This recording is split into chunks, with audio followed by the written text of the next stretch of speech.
19 मई 2025 की रात दिल्ली के रघुवीर नगर की एक गली में सब सो रहे थे, लेकिन एक घर से उठती चीखों ने सन्नाटा चीर दिया। कुछ ही देर में एक आदमी बिना कपड़ों से खून से लथपथ बाहर भागता है। उसके पीछे दो लड़के, हाथों में चाकू होते, और फिर बीच सड़क पे शुरू होता है एक कत्ल का भयानक मंजर। सबके सामने बहन लड़ती है, मगर आसपास के लोग कोई नहीं बचाता है। सवाल ये नहीं कि वो मरा कैसे, सवाल ये था कि उसे मारा क्यों गया, और आज तक जवाब किसी के पास नहीं। ये कहानी एक रैपिडो ड्राइवर की है, सच्ची, बेरहम और अधूरी। नमस्कार दोस्तों, दिल से स्वागत है आपका एक और सच्ची और रहस्यमयी क्राइम स्टोरी में। चलिए सच की परतें खोलते हैं परत दर परत। यह सच्ची घटना है दिल्ली के एक रैपिडो ड्राइवर कंवलजीत सिंह की। आज की इस वीडियो में हम उसी दर्दनाक केस की परतें खोलने जा रहे हैं, जिसमें न सिर्फ पुलिस बल्कि पूरा मोहल्ला सवालों के घेरे में, और अब तक इंसाफ अधूरा है। कहानी शुरू होती है 19 वर्षीय कंवलजीत सिंह से, जो दिल्ली के रघुवीर नगर इलाके में अपने छोटे लेकिन खुशहाल परिवार के साथ रहते थे। पहले वो फ्लिपकार्ट में एक स्थायी नौकरी किया करते थे, जिससे घर का खर्च आराम से चल जाता था और जिंदगी सही पटरी पर चल रही थी। लेकिन फिर अचानक उसकी नौकरी चली गई।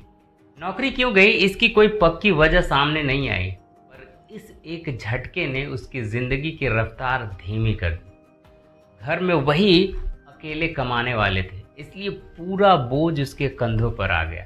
बीवी, बहन और बच्चे सभी उन्हीं पर निर्भर थे।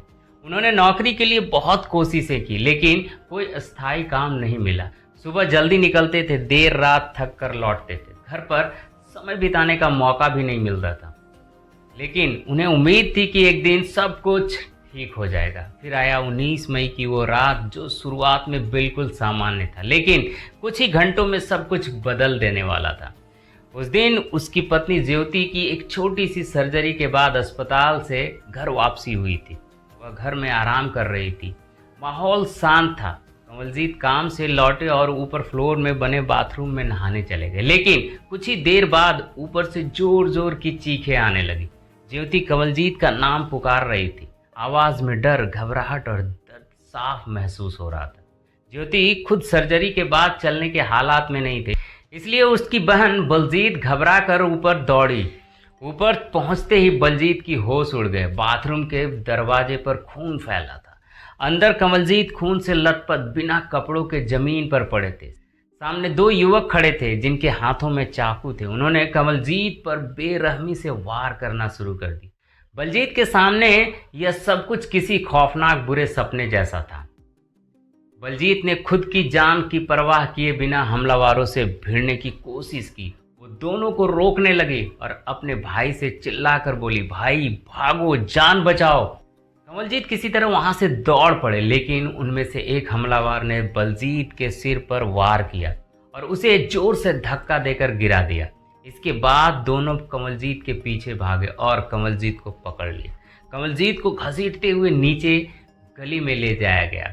नीचे खड़ी ज्योति, जो ठीक से चल भी नहीं पा रही थी, कांपती आवाज में अपनी पति की जान की भीख मांगने लगी। लेकिन उन दरिंदों के आंखों में इंसानियत नहीं थी, सिर्फ हैवानियत भरी थी। तभी वहां अचानक एक 47 वर्षीय शख्स कमल कुमार उन्हें बचाने के लिए सामने आए। उन्होंने कोशिश की, लेकिन उन्हें भी गंभीर चोटें आई।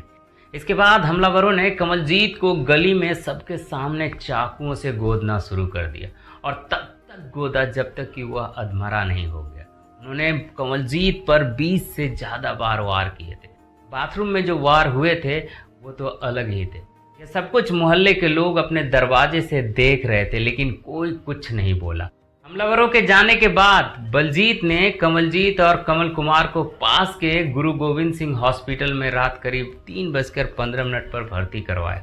इसी दौरान पुलिस कंट्रोल रूम में कॉल गई और इस खौफनाक वारदात की एफआईआर दर्ज हुई। यहीं से इस केस की असली जांच शुरू होती। लेकिन ध्यान देने वाली बात यह है कि यह पहली बार नहीं था जब कंवलजीत किसी खौफनाक घटना का शिकार हुए थे। उनकी कहानी इससे भी पहले एक अलग रूप लिखी जा चुकी थी। इस दर्दनाक हादसे से करीब 4 से 5 महीने पहले भी कमलजीत और उनके परिवार ने एक डरावनी रात का सामना किया था। उस रात करीब आधी रात को 5 से 6 लोग अचानक उसके घर में घुस गए। कमलजीत उस समय पर घर पर ही थे। जैसे ही उन्होंने देखा कि कुछ अनजान लोग उनके घर में जबरन घुस रहे हैं तो तुरंत सामने जाकर खड़े हो गए और पूछा, क्या चाहिए तुम्हें? और जवाब में उन्हें बस खामोशी मिली। बातचीत का तरीका ऐसा था जैसे कुछ गुंडे धमकी देने आए हों। अगले ही पल में उनमें से एक आदमी ने रसोई के पास से चाकू निकाला और कमलजीत को डराने लगा। हालांकि उस वक्त उनका इरादा सिर्फ डराने का था, मारने का नहीं। लेकिन जाते जाते उन्होंने साफ साफ धमकी दे कि एक दिन तुझे जान से जाना पड़ेगा।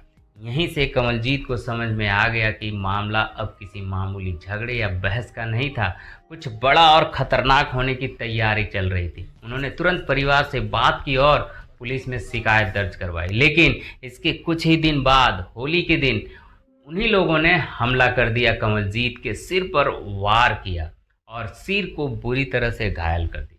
एफआईआर दर्ज होने के बावजूद पुलिस ने कोई कड़ी कार्रवाई नहीं की। गिरफ्तारी तो दूर, पूछताछ भी ठीक से नहीं हुई। उल्टा कुछ समय बाद पुलिस ने खुद आकर सलाह दी, आपके घर में छोटे बच्चे हैं, बहन और पत्नी, अगर केस को आगे बढ़ाया तो खतरा बढ़ सकता है। हमारी सलाह है कि केस वापस ले लीजिए। अब परिवार करता भी क्या? पुलिस जब खुद हाथ खड़े कर दे तो उनके पास कोई दूसरा चारा नहीं बचता है। उन्हें भी लगने लगा कि शायद एफआईआर दर्ज होने से ही डर बैठ गया लोगों में और आगे कुछ नहीं होगा। लेकिन गलतफहमी यही थी, धमकियां बंद नहीं हुई, कभी कॉल के जरिए तो कभी मैसेज भेजकर, मगर कमलजीत ने हर बार नज़रअंदाज किया क्योंकि उनके लिए सबसे ज़रूरी थी उनकी फैमिली। वो किसी भी कीमत पर नहीं चाहते थे कि उनके किसी कदम से उनकी बीवी, बहन और बच्चों की जान को खतरा हो। लेकिन आखिरकार वही हुआ जिसका डर था। और फिर वो रात आई, 19 मई की खौफनाक रात। कमलजीत, उनकी बहन बलजीत और कमल कुमार को गंभीर हालत में अस्पताल पहुंचाया गया था। करीब 30 से ज़्यादा बार चाकुओं से वार हुआ था। इतने गहरे और बेरहमी से वार हुए थे कि कमलजीत ज़्यादा देर तक जिंदा नहीं रह सके और कुछ ही देर में हॉस्पिटल में उनकी मौत हो गई। इस हादसे ने पूरे परिवार को तोड़ दिया। एक और पहले ही जिंदगी संघर्षों से भरी हुई थी और अब ये सदमा सांस लेने तक को भारी बन गया। लेकिन असली सवाल सिर्फ इतना ही नहीं था कि ये सब हुआ कैसे। सवाल ये था कि किया किसने, क्यों? इतना गुस्सा, इतनी नफरत कहाँ से आई? जैसे जैसे पुलिस ने पूछताछ शुरू की, जो सच सामने आया उसने सबको हिला कर रख दिया। बलजीत और परिवार के बयान से पता चला कि यह मामला आज का नहीं था, 2 साल पुराना था। बलजीत, जो कि कमलजीत की बहन है, एक बार किसी काम से बाहर गई थी। रघुवीर नगर के बी ब्लॉक में रहने वाला एक लड़का अंशु ने उसके साथ बदतमीजी की। उसने अश्लील कमेंट्स किए और बेहुदा हरकतें की। यह पहली बार नहीं था, ऐसा पहले भी कई बार हो चुका था और धीरे धीरे बात कमलजीत तक पहुंच चुकी। हालांकि बलजीत ने उस दिन कुछ नहीं बताया, लेकिन जब कमलजीत को पूरा मामला पता चला तो वो गुस्से में सीधे अंशु के पास गए और उसे थप्पड़ मार दिया। बात यहीं ख़त्म हो सकती थी, लेकिन अंशु ने इसे अपनी बेइज्जती मानकर ईगो पर ले लिया, जबकि गलती उसी की थी। हैरानी की बात तो ये थी कि अंशु अभी 18 साल का भी नहीं था, मगर उसमें जलन, नफरत और बदले की आग इतनी भरी हुई थी कि उसने एक नाबालिग लड़के को साथ मिलाया और धीरे धीरे पूरी प्लानिंग तैयार की, जिसका नतीजा 19 मई की रात को सामने आया। पहले धमकियां दी गई, फिर डराया गया और आखिरकार हत्या कर दी गई। अब सवाल उठता है कि जब एफआईआर पहले से दर्ज थी तब पुलिस ने एक्शन क्यों नहीं लिया? अगर शुरुआत में ही सख्ती दिखाई गई होती तो शायद ये खौफनाक वारदात टाली जा सकती थी। जब हमारा सिस्टम खुद कमज़ोर पड़ जाए तो आम आदमी क्या कर सकता है? वैसे अभी भी जब मैं इस वीडियो को शूट कर रहा हूँ, मुख्य आरोपी अंशु फरार है। एक आरोपी पकड़ा गया है, लेकिन मुख्य अपराधी अभी भी कानून के गिरफ्त से बाहर है। आपका क्या मानना है? क्या इन दोषियों को सख्त सज़ा मिलनी चाहिए? कमेंट करके ज़रूर बताइए। जय हिंद।